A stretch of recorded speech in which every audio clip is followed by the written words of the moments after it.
Hey guys, I'm Henry. I'm Ian. And we are BOSH. Today we're cooking for you a wintry, hearty minestrone soup. It's packed full of seasonal vegetables and trust me, it's delicious. It's part of our healthy veganuary meal plan where you've got 4 weeks of recipes that are delicious, nutritious, and they're free of charge. The link's in the description, so go check that out. Now subscribe to the channel because we're making videos to complement every single recipe in the PDF. Let us know what you think of this video in the comments, and don't forget to hit like so more people can see this video. The really key thing here is you can do any veg you like.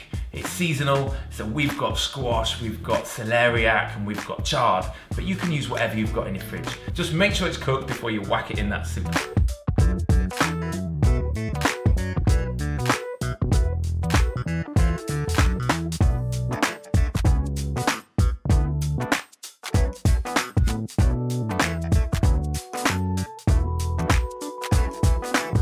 In addition to this gorgeous warming soup, we're gonna add some parsley pesto, which gives it a nice zingy freshness. It looks incredible. Let's see how it tastes. It looks gorgeous, it tastes incredible. You're gonna love it. Hit subscribe and let us know what you think in the comments. Bish, bash, bosh!